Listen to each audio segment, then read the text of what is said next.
안녕하세요. 그리스도인 영성학교를 연한 신목사입니다. 오늘은 성령의 사람이 되는 비결은 비밀이다, 이런 제목으로 생각해 보겠습니다. 우리네 교회는 1분짜리 영접기도에 동의하면 성령이 자동적으로 들어오신다고 가르치고 있습니다. 성령이 누구십니까? 전지전능한 하나님이시죠. 전지전능한 하나님이 당신 안에 들어오셨는데 이렇게 무능하고 무기력한 믿음으로 고단하고 팍팍하게 살 수 있겠습니까? 그러나 교회 가면 아무도 이런 말을 내뱉을 수 없죠.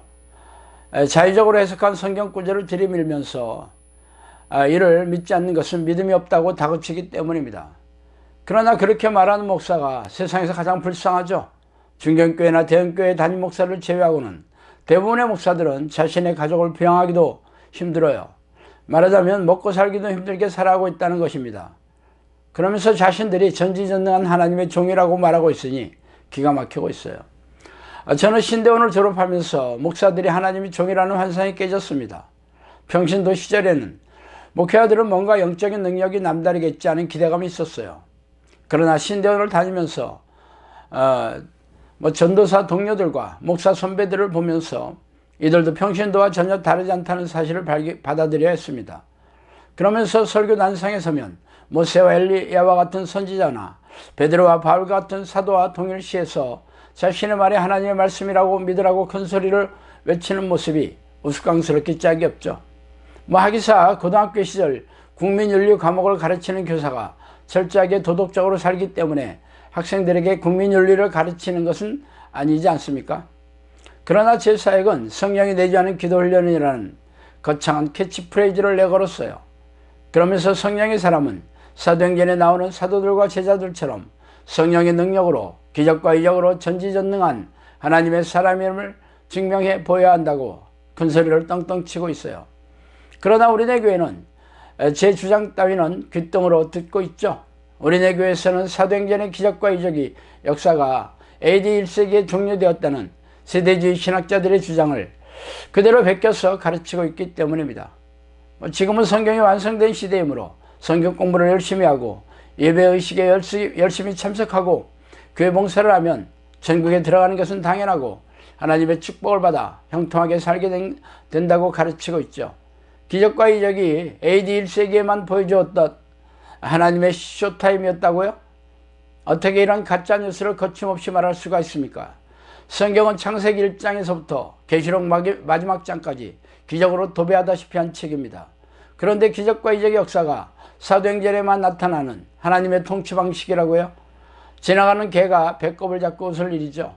그러나 이들의 말이 씨가 막히는 이유는 아무도 사도행전의 기적과 이적을 지어내는 그런 사람들이었기 때문입니다.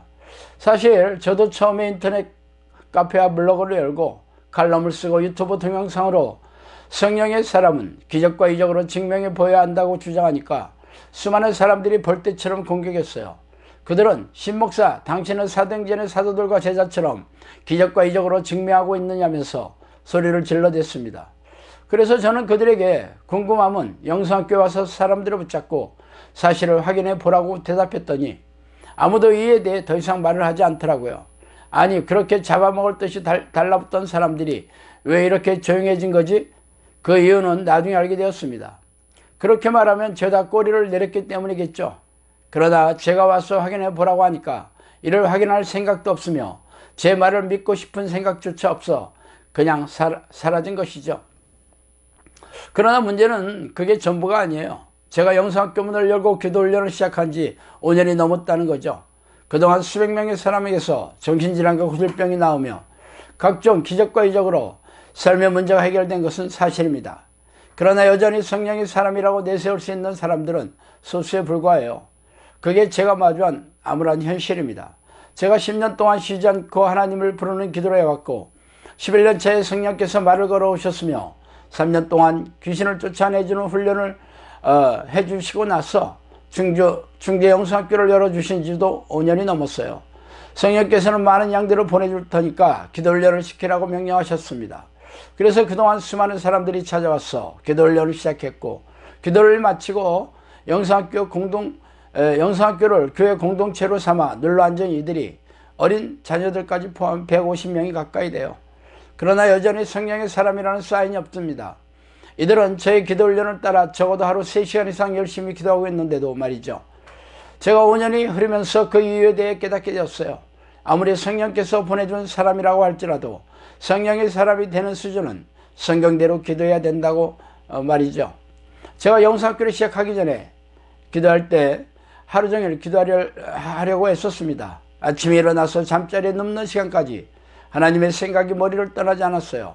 집에서 기도하고 나가서 시장, 모퉁이나 거리의 가로수 밑에서 자동차 안에서 산책하고 운전하면서도 끊임없이 하나님을 불렀습니다. 그리고 저녁에 원룸에 돌아와서 저녁을 먹고 자정이 될 때까지 기도하고 잠자리에 들었죠. 그러나 영성학교를 시작하고 나서는 이 사람들은 성령께서 보내준 사람들이니까 제 기도 방식을 알려주면 성령께서 어련히 성령의 사람들이 되게 해주실 거라고 믿었어요. 그러나 그게 아니었죠. 하루 종일 하나님 생각으로 가득 차서 하나님을 부르고 있거나 일을 하고 공부를 하며 가정일을 하느라 기도할 수 없을 때에도 이 하나님을 부르는 그런 마음을 잊지 않고 있어야 합니다.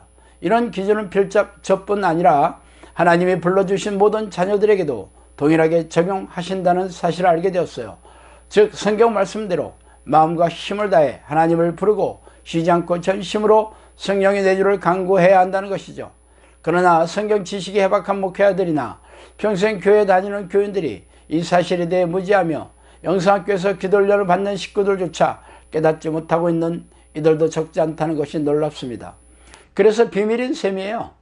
성경의 위인들과 사도들과 제자들은 이 사실을 깨닫고 깨어서 항상 기도하면서 성령의 사람이 되어 성령과 동행하다가 이 땅을 떠나갔습니다. 그러나 우리네 교회는 성경을 읽어도 그게 무슨 소리인지 알지 못하고 종교적인 예배의식과 희생적인 신앙행위를 반복하는 종교인이 되어 교회 마당을 밟다가 이 땅을 떠나가고 있어요. 그래서 예수님이 인자가 세상에 올 때 믿음을 보겠느냐면서 불길한 예언을 하신 이유이죠. 성령의 사람이 되는 비결은 영안을 뜬 사람들에게만 보이는 비밀이기 때문입니다. 자, 오늘은 여기까지 하겠습니다. 감사합니다.